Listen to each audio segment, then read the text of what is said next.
কেরানীগঞ্জে এক সপ্তাহের ব্যবধানে নিত্যপণ্যের বাজার ঊর্ধ্বমুখী। সবজি, মাছ, চাল ও ডিমের দাম বাড়ায় চাপে সাধারণ ক্রেতারা। কেরানীগঞ্জের কাঁচা বাজারে গত সপ্তাহের তুলনায় বেড়েছে বেশিরভাগ নিত্যপণ্যের দাম।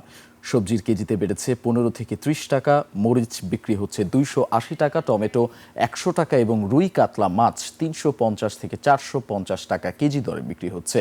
চালের দাম কেজিতে বেড়েছে 5 থেকে 10 টাকা আর ডিমের হালি এখন 48 টাকায়। তবে গরুর মাংস ও ব্রয়লার মুরগির দাম অপরিবর্তিত রয়েছে। বিক্রেতাদের দাবি, বৈরী আবহাওয়া ও পরিবহন ব্যয় বাড়ায় পাইকারি বাজারে দাম বেড়েছে। কেরানীগঞ্জ থেকে বাজার পরিস্থিতি নিয়ে আমাদের সঙ্গে সরাসরি যুক্ত হচ্ছেন প্রতিনিধি সোহরাওয়ার্দী শ্যামল। শ্যামল, বাজারে এই মুহূর্তে কেমন পরিস্থিতি বিরাজ করছে, ক্রেতা বিক্রেতাদের মধ্যে প্রতিক্রিয়া জানাবেন, এছাড়া সরবরাহ কেমন এর সংক্রান্ত তথ্য দেবেন আমাদেরকে। ধন্যবাদ। আমি এই মুহূর্তে অবস্থান করছি কেরানীগঞ্জের আগানগরের ব্রিজের নিচের বাজারে। সকাল থেকেই আমি এই বাজারটিতে দেখেছি যে ক্রেতা সমাগম অনেক উপস্থিতি। আপনি যেটি জানতে চেয়েছেন যে সরবরাহ কেমন রয়েছে, সব ধরনের সবজি সরবরাহ ব্যাপক রয়েছে।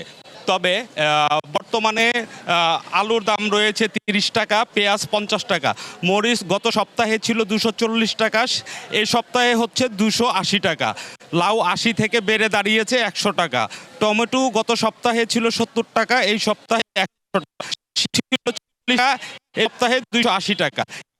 গরুর মাংস রয়েছে 750 টাকা এবং ব্রয়লার মুরগির দাম 180 টাকা। এদিকে পাকিস্তানি মুরগির দাম কমে দাঁড়িয়েছে 190টা, খাসির মাংস হচ্ছে 1100 টাকা। এদিকে মাছের কথা যদি বলতে যাই, রুই মাছ 300 থেকে 450 টাকায় বিক্রি করা হচ্ছে এবং কাতল মাছ 350 থেকে 450 টাকায় বিক্রি হচ্ছে। এছাড়া মাছ ডিমের কথা যদি বলতে ডিমের হালি প্রতি 10 টাকা করে বেড়ে 38 থেকে 48 টাকা হয়েছে।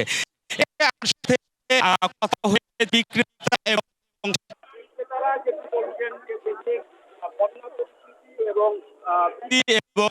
বৃষ্টির কারণে এবং যানবাহনের বাড়তি ভাড়ার কারণে পাইকারি বাজারে সব ধরনের দাম বেড়েছে। তবে এদিকে ক্রেতারা বলছেন যে হঠাৎ করে মূল্যের দাম দিতে অনেকে প্রকাশ করছেন। তারা দাবি জানান যে